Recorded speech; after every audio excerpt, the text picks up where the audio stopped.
인지 부조화 이론이라는 것이 있습니다. Cognitive Dissonance Theory라고 하는데요. 이 이론은 스탠포드 대학교 사회심리학자였던 레온 페스팅거라는 교수님에 의해서 연구되고 정립이 되었습니다. 그 내용이 1957년에 출간된 인지 부조화 이론이라는 책에 잘 나타나 있습니다. 이 책은 인간 행동에 관한 가장 영향력 있는 저서 중에 하나로 평가를 받는다고 합니다. 인지 부조화가 무엇인가? 이것은요, 어떤 사람이 가지고 있는 믿음이나 개념이나 생각이 자신의 행동과 일관되지 않고 모순이 생길 때에 심리적인 갈등과 불편감을 느끼는 거예요. 이 생각하고 행동하고 일치가 돼야지 편안함을 느끼거든요. 근데 생각 따로 행동 따로 될 때에 마음에 갈등이 생깁니다. 인지 부조화를 겪는 사람은 자신의 생각을 바꾸든지 아니면 행동을 바꿔야 됩니다. 그래서 행동에 맞게 생각을 바꾸든지 생각에 맞게 행동을 바꾸어서 서로 조화를 시켜야 편안함을 느낀다는 것입니다. 그런데 많은 경우에 행동 바꾸기가 어렵지 않습니까? 그러니까 생각을 바꾸려고 한다는 것이죠. 페스팅거 박사는 담배를 예로 들었어요. 담배가 암을 유발할 수 있을 만큼 건강에 해롭다는 것은 누구나 다 알고 있죠. 그런데 담배를 피우는 사람은 담배가 몸에 해롭다는 말을 딱 들을 때에 인지 부조화를 느낀대요. 분명히 담배는 몸에 좋지 않은데 자기는 몸에 좋지 않은 그 담배를 지금 피우고 있으니까 이게 부조화가 생긴다는 것이죠. 굉장히 마음이 불편한 것입니다. 이때의 해결책이 무엇인가? 담배를 끊든지, 이 다른 말로 얘기하면 행동을 바꾸든지 그 말이죠. 아니면 담배에 대한 생각을 고치는 것입니다. 그런데 보통 담배 끊는 것이 쉽지 않지요. 그래서 담배에 대한 자기의 생각을 바꾸려고 노력한다는 것입니다. 그래서 담배는 몸에 해롭지만 긴장을 완화시켜 줄 수 있다, 체중 감소에 도움을 줄 수 있다는 등등 담배의 긍정적 부분이라고 생각되는 어떤 것들을 계속 생각하면서 자기를 설득한다는 거예요. 또 어떤 사람들은 교통사고가 그렇게 많이 나는 대로 사람들이 차를 끌고 거리로 나가지 않느냐, 그렇다면 나도 담배 때문에 너무 걱정할 필요가 없지 않느냐, 담배가 해롭지만 그 사람들 교통사고 남에도 불구하고 차 끌고 나가는 거하고 내가 담배 피우는 거하고 뭐가 다르냐, 이런 식으로 생각한다는 것입니다. 여러분 어떻게 생각하십니까? 또 어떤 사람은요, 담배는 해로우니까 내가 빨리 다 피워 없애버려야 된다, 그러고 피운다는 것이죠. 제가 실제로 이런 얘기하면서 피우는 분을 직접 만나본 적이 있습니다. 실제로 그렇게 얘기하더라고요. 빨리 피워 없애자. 그러면서 자기 담배 피우는 행위를 정당화하는 것이지요.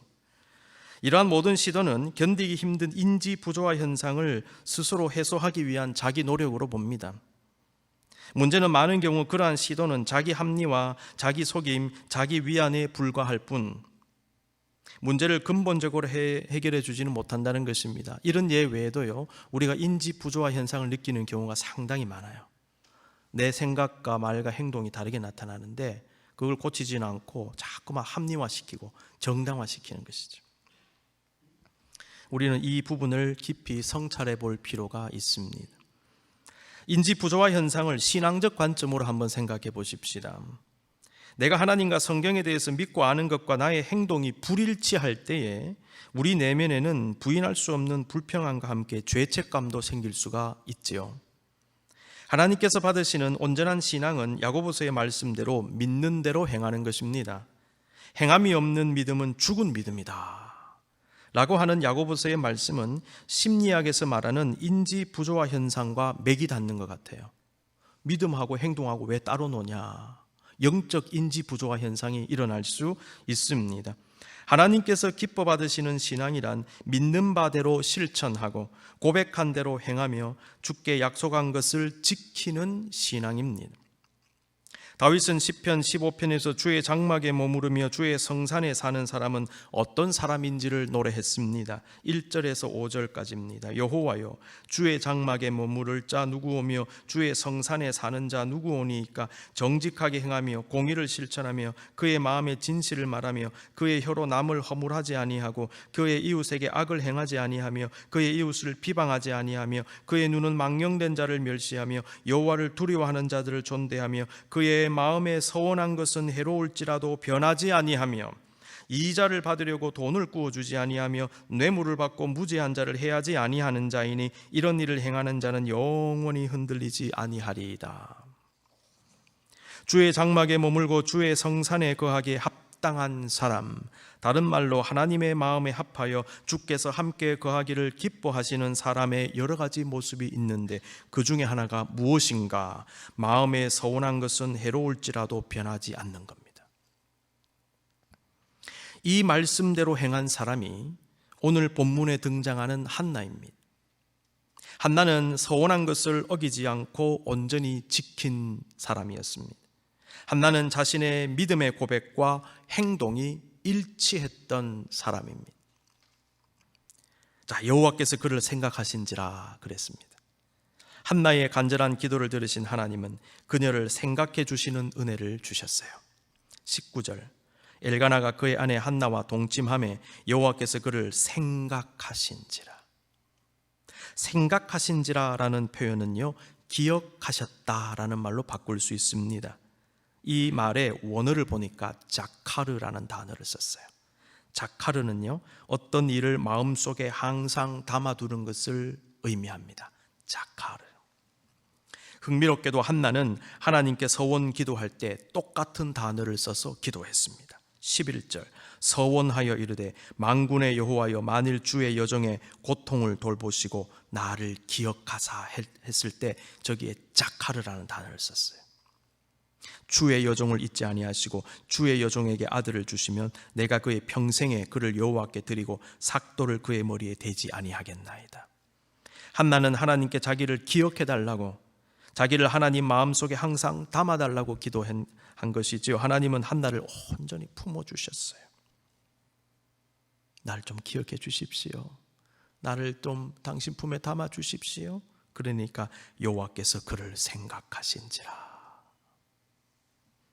애굽에서 큰 고통을 받던 이스라엘의 구원의 역사를 준비하시던 하나님은 그들을 기억하셨다라고 성경은 기록합니다.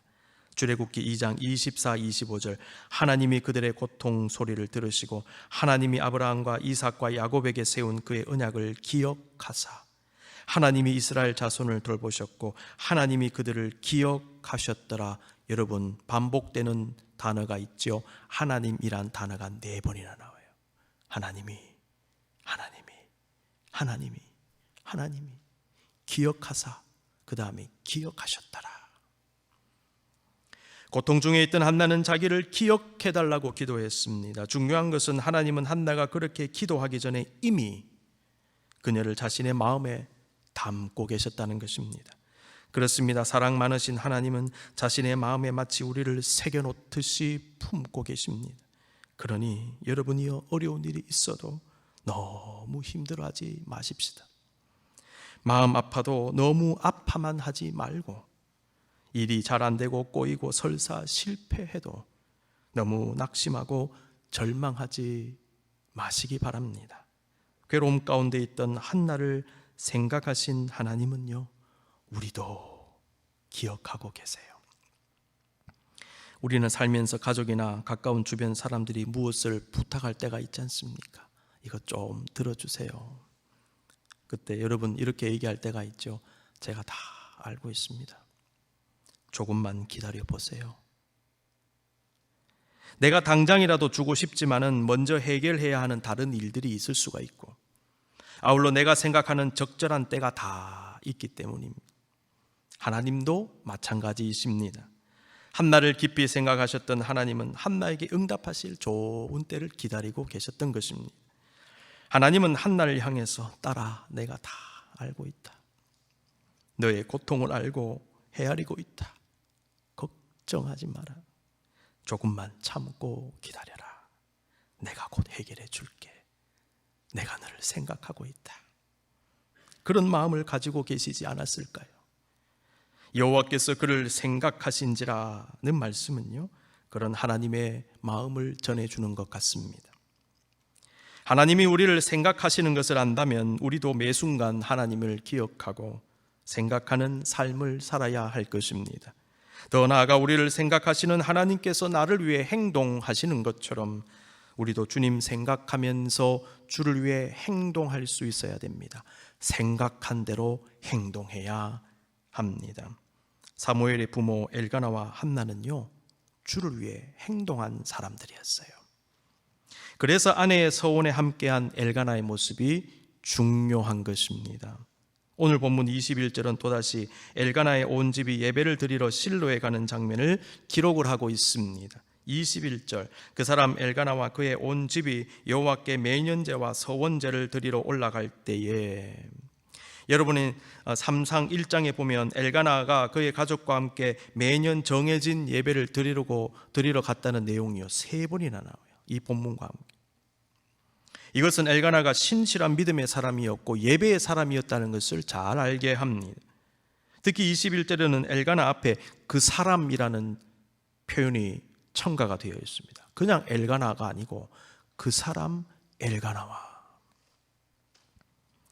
이것은 엘가나도 하나님께서 준비하신 사무엘의 탄생과 사무엘을 통한 하나님의 역사에 깊이 관여한 사람, 매우 중요한 역할을 했던 그 사람임을 강조하고 있는 게 아닐까, 그런 생각을 주석적으로 해보는 것입니다. 그 사람 엘가나. 아울러 21절에 보면 엘가나의 가정이 매년 정기적으로 드리던 매년제와 함께 서원제를 드렸다고 추가가 되어 있죠. 서원제. 이것은요, 엘가나가 한나의 서원에 동참하고 함께 지키려고 했음을 알게 합니다. 민수기 30장에 보시면 서원에 대한 율법이 나옵니다.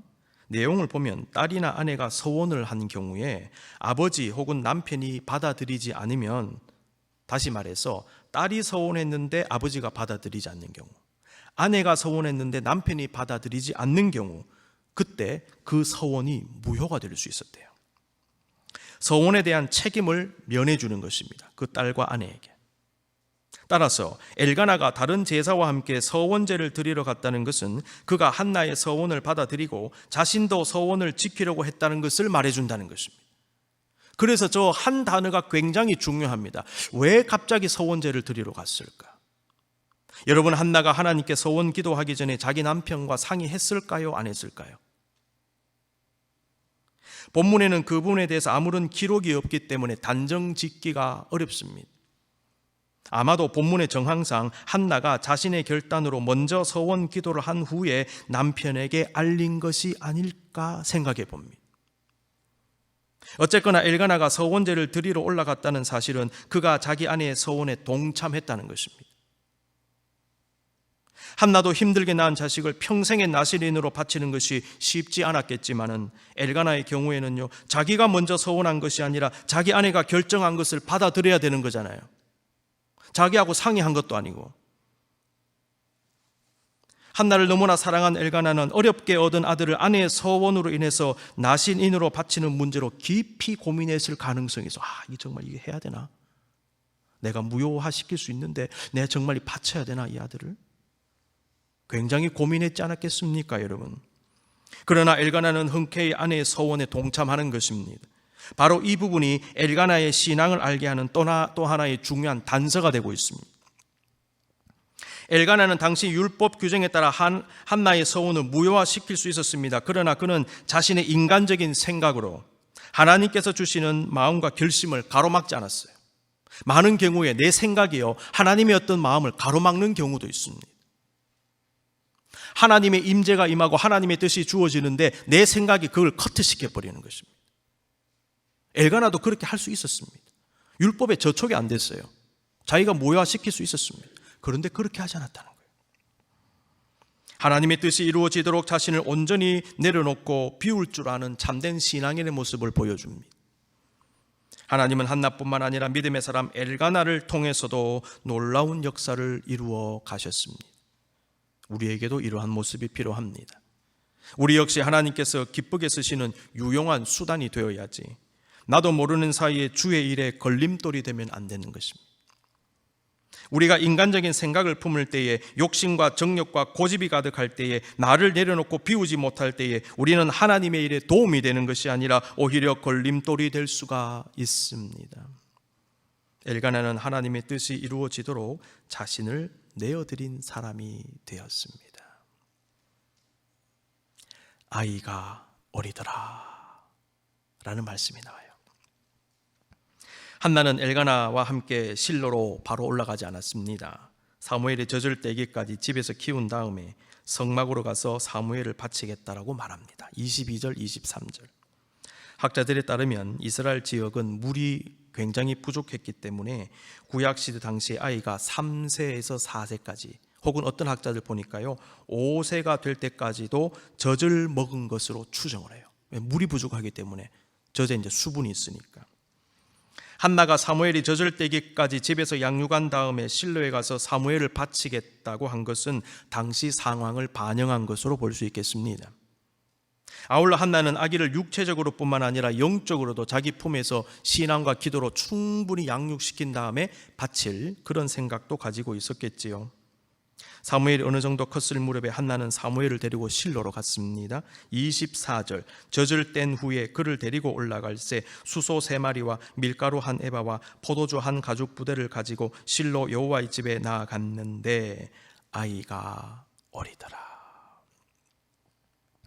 이 구절에는 한나의 가정이 준비한 서원 제물이 나오지요. 이 제물들은 민수기 15장에 기록된 서원 제물의 양과 비교했을 때 3배 이상 많은 거였어요. 율법 규정을 보면요 수송아지 1마리만 드리면 됩니다. 그 외에 다른 에바하고 다른 밀가루 이런 것 같이 드려야 되지만 예를 들어서 수송아지 1마리, 그런데 엘가나의 가정은요 수소 3마리를 드렸어요. 이것은 엘가나의 가정이 하나님께 봉헌할 때에 기쁨과 감사와 자원하는 마음으로 정성을 다해서 드렸다는 것을 알게 합니다. 정말 이 가정은요 신실한 가정이었어요. 24절에 나오는 아이가 어리더라는 말씀이 우리의 관심을 끕니다.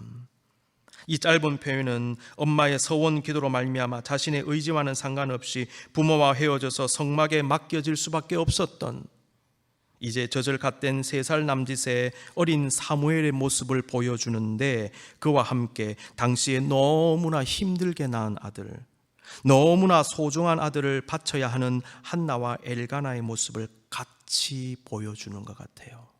저는 이 짧은 표현을 읽으면서 사무엘의 얼굴도 떠오르고 한나와 엘가나의 모습도 같이 떠올라서 이렇게 겹쳐지더라고요. 너무나 어린 나이에 성막에 바쳐진 사무엘의 모습도 우리의 마음을 아리게 하지만은 그 어린 자식 맡겨놓고 오는 부모의 마음 오죽했겠습니까? 여러분, 부모와 자식이 헤어질 때 슬픔이 있잖아요. 다양한 종류의 헤어짐이 있어요. 결혼할 때도 그렇고, 학교 갈 때도 그렇고, 이사 갈 때도 그렇고. 언제 제일 슬플까요? 제 개인적인 경험을 말씀드리면, 저희 어머니는 제가 군대 갈 때는 안 우시더라고요. 근데요, 지방에서 고등학교 마치고 서울에 이제 학교 가는데 차에다가 짐을 가득 싣고 이불이나 옷이나 이런 거 싣고 서울까지 올라갔어요. 기숙사에 저를 다 내려놓으시고 방을 둘러보시더니 청소도 해주시고 가시려고 하는데 우시는 거예요. 나중에 들은 말씀인데 내려가면서 내내 우셨다고. 이제 제가 처음 이제 집을 떠나는 것 아닙니까? 그 부모가 너무 마음이 아픈 거예요. 여러분, 그 3살 남짓에 젖을 더 먹어도 되는 그 사무엘을 거기 놔두고 올 때에 부모 마음이 어떻게 했느냐 말이죠. 아이가 어리더라, 이 말씀은요 하나님을 향한 엘가나의 가정의 성숙한 신앙도 엿보게 합니다. 그들은 자신의 인간적인 생각과 집착을 내려놓고 사무엘을 하나님께 드렸는데 어린 자식에게 일어날 수 있는 여러 가지 위험 요소들이 있었잖아요. 그럼에도 불구하고 그 근심 염려 다 내려놓고 하나님께 다 맡기는 거예요. 여러분, 그래서요 첫 번째 바친 사람들 하나님께, 두 번째 맡긴 사람들, 이렇게 생각할 수 있어요. 여러 가지 어렵고 힘들지만은 사고 날 수도 있고 밥 못 먹을 수도 있고 짐승이 와서 어떻게 할 수도 있고 걱정 근심 많지만은 하나님께 이 사무엘을 맡겨드립니다. 하나님이 지켜주십시오. 하나님이 먹이시옵소서. 여러분, 완전히 맡기는 거예요. 이건 신앙이 없으면 안 되는 것입니다. 여러분의 가정 맡길 수 있습니까? 여러분의 자녀와 여러분의 자손들과 기업체를 정말 하나님 손에 맡길 수 있습니까? 아니면 근심 걱정 속에 붙잡고 계십니까? 엘가나와 한나의 맡김의 모습을 묵상하십시다. 서원을 지킨 한나입니다. 25절에서 28절, 그들이 수소를 잡고 아이를 데리고 엘리에게 가서 한나가 이르되 내 주여 당신의 사심으로 맹세하나이다. 나는 여기서 내 주 당신 곁에 서서 여호와께 기도하던 여자라. 이 아이를 위하여 내가 기도하였더니 내게 허락하신지라. 그러므로 나도 그를 여호와께 드리되 그의 평생을 여호와께 드리나이다 하고 그가 거기서 여호와께 경배하니라. 성경에 기록된 하나님의 여러 가지 모습 중에 하나가요, 약속 지키는 겁니다. 그러므로 하나님 믿는 백성도 약속을 지켜야 됩니다. 한나와 엘가나는 서원을 지켰어요. 너무나 큰 고통을 겪는 중에 겨우 얻은 아들인데 충분히 같이 지내지도 못했는데 어린 자식을 드려야 한다는 것은요, 큰 결단을 요구했습니다. 그리고 앞으로 자식이 있을지 없을지 모르는 상황이잖아요. 그 상황에서 사무엘 드리는 건 역시 마음에 큰 부담이 되었을 거예요. 이런 의미에서 한나가 서원을 지킨 것은 칭찬받을 만합니다. 한나가 서원을 지키는 모습은 하나님 앞에서 말하고 행동하는 것을 매우 조심해야 하고 그것을 결코 가벼이 여겨서는 안 됨을 생각해 보게 합니다. 전도서 5장 5절 6절에 보면요, 서원해놓고 지키지 못할 바엔 아예 서원하지 말라고 돼 있어요. 서원하고 갚지 아니하는 것보다 서원하지 아니하는 것이 더 나으니 내 입으로 내 육체가 범죄하게 하지 말라. 사자 앞에서 내가 서원한 것이 실수라고 말하지 말라. 어찌 하나님께서 내 목소리로 말미암아 진노하사 내 손으로 한 것을 멸하시게 하랴. 이 말씀은 우리가 하나님 앞에 서원하고 약속하는 것을 조심해야 한다는 것을 가르치는 말씀으로서 하나님 앞에 약속하는 행동을 위축시킨다기보다는 약속을 신실하게 지켜야 함을 강조한 것으로 받아들이게 됩니다. 조심해야 된다, 따라서 될 수 있으면 하지 마라 위축시키는 게 아니고요, 했다면 잘 지켜야 된다, 신실해야 된다, 거기에 초점이 있다는 것입니다. 우리는 한나가 드린 것과 같은 직접적인 서원 기도만 조심해야 할까요? 그렇지 않습니다. 우리는 한나가 드린 그 기도와 같은 그런 기도를 우리도 할 수 있어요. 하나님 이거 해주시면 이렇게 하겠습니다. 서원 기도 할 수 있습니다. 그런데 우리가 늘 드리는 기도와 찬양 속에도 일종의 서원이 들어있다는 것을 생각해 볼 필요가 있어요. 여러분 한번 보십시다. 하나님께 드리는 우리의 기도는 사실 신앙적 약속입니다. 여러분 하나님 예배 잘 드리게 해주십시오. 하나님 사랑하게 해주십시오. 섬기게 해주십시오. 여기 뭐가 들어있다고 생각하십니까? 결단이 들어있어요. 작은 서원이 들어있습니다. 지금까지 수많은 기도를 드렸는데 그 속에는 우리의 결심이 들어있다는 거예요. 우리가 드리는 다양한 찬양 가사 속에도 우리 자신의 신앙적 결단이 들어있습니다. 그러므로 기도하고 찬양한 대로 행하는 것은요, 하나님께 드린 약속대로 행하는 것과 같습니다. 우리의 모든 신앙생활과 교회 생활과 섬김과 봉사와 그리스도인으로서의 삶 자체는 하나님 앞에서 드린 우리의 신앙 고백과 헌신의 결단과 약속의 바탕을 두고 있는 겁니다. 여러분 예배 드리시죠? 약속 지키는 겁니다. 교회 섬기십니까? 약속 지키는 거예요. 우리는 하나님과 우리 사이에 언약 관계가 있거든요.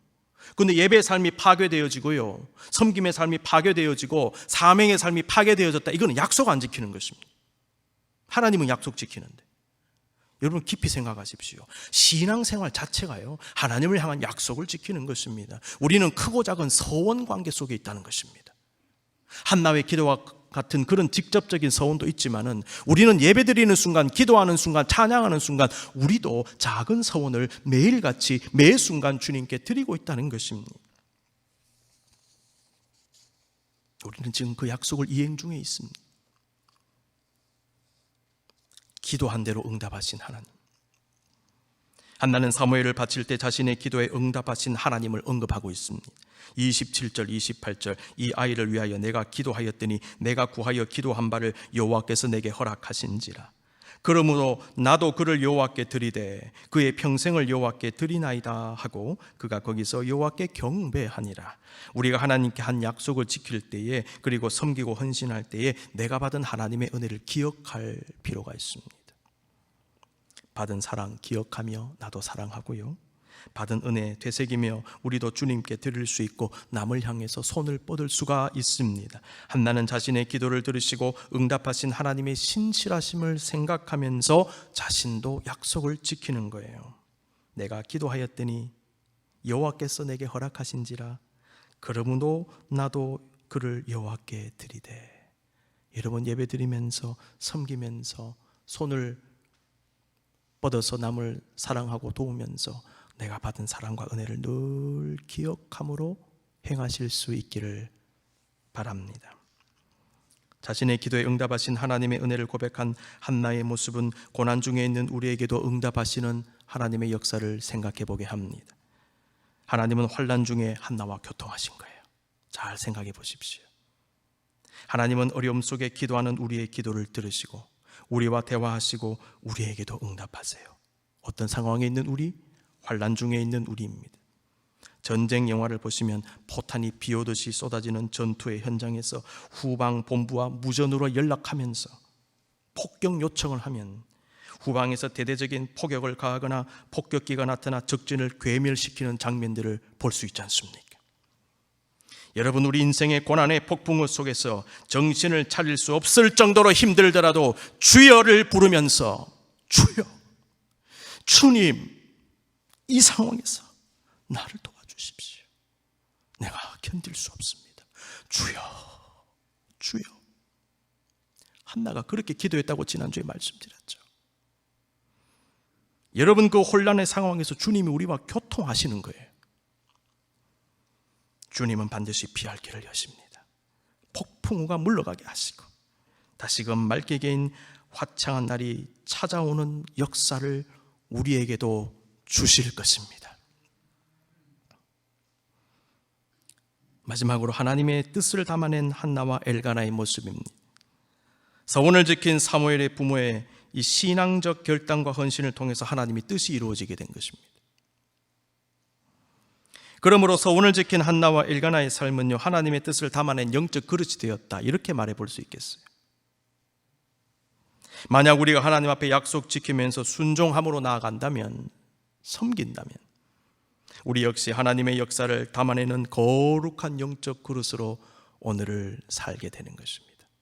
하나님의 역사를 배척하고 몰아내고 커트시키는 사람이 아니고 담아내는 사람, 나를 통해서 이루어지게 하는 사람, 그런 사람으로 살게 되는 것입니다. 어느 분이 공중 화장실에 들어갔는데요, 벽면에 메모판이 붙어 있더래요. 그 메모판에 어떤 글이 적혀 있는 것을 보았답니다. 글의 내용이 다음과 같습니다. 화장실을 깨끗하게 사용해 주세요. 이곳을 청소해 주시는 분들, 누군가에겐 전부인 사람들입니다. 그런 글이 적혀 있더라는 거예요. 여러분, 우리가 사람을 대할 때 함부로 대하면 안 되는 이유 중에 하나는요, 그들은 누군가에게는 전부인 사람들이에요. 누군가에게는 전부인 사람들, 소중한 사람들을 우리가 함부로 대할 수 없다라는 거예요. 아무리 비천하게 보이고 아무리 우리가 보기에 무시하고 싶은 마음이 들어도 그분들은 누군가에게는 전부인 사람들이다. 그런데 우리가 생각해 볼 것은 나에게 소중할수록, 나에게 전부라고 생각이 될수록 그것을 포기하기가 쉽지 않다는 거죠. 한나에게 사무엘은 전부이지 않았을까요? 그런데 한나는 자신의 전부를 자신의 소원대로 주님께 온전히 드렸습니다. 아브라함이 100세에 낳은 아들, 그 전부인 이삭을 하나님께 드렸듯이. 왜 그랬을까요? 왜 한나는 자기의 전부와 같은 아들을 바쳤을까요? 한나는 하나님께 서원을 지키기 위해서 그렇게 했겠지요. 그런데요, 더 근본적인 이유가 있는 것 같아요. 그녀에게 진정한 전부는 사무엘이 아니라 하나님이었기 때문에 그러합니다. 여러분, 하나님이 전부인 사람은 하나님께 모든 것을 드릴 수 있습니다. 사랑하는 성도 여러분, 우리를 기억하시는 하나님과 같이 우리도 하나님을 우리의 마음과 생각에 담을 수 있어야 합니다.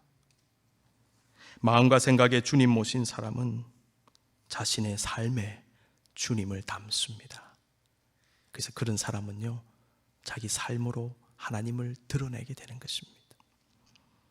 서원을 지킨 한나는 자신의 마음과 삶에 자신의 전부이신 주님을 온전히 담아내며 그분의 뜻이 이루어지도록 자신을 온전히 드린 믿음의 사람이었습니다. 우리가 찬양할 건데요, 이 가사를 한번 같이 묵상하면 좋겠어요. 한나의 신앙 고백이 담겨 있는 것 같은 가사입니다. 제가 찬찬히 한번 읽어드릴게요. 주를 바라며 구한 모든 것, 꺼낼 수 없는 마음도 주님 듣고 계시네. 뜻하신 대로 인도하소서. 언제나 주님 따르며 그 곁에 거하리라. 주의 인자는 영원하시니 신실한 주의 이끄심 나는 찬양하리라. 모든 시간을 주께 드리네. 한 걸음 내 디딘 삶을 나의 주께 드리네. 주와 함께한 고백 내 삶에 채우소서. 나를 향하신 주님의 마음 담아 주소서. 주의 품으신 계획 온전히 이루소서. 나의 삶의 결이 주의 길을 담게 하소서. 눈을 감으십시다. 한나의 고백이 우리의 고백이 되어지기를 원합니다. 이 찬양 가사의 고백이 우리의 기도가 되어지기를 원합니다. 한나와 엘가나처럼 주님을 담으십시다. 약속을 지키십시다. 하나님의 일에 걸림돌이 아니라 하나님의 일을 이루어지게 하는 거룩한 영적인 그릇으로 오늘을 살아가십시다.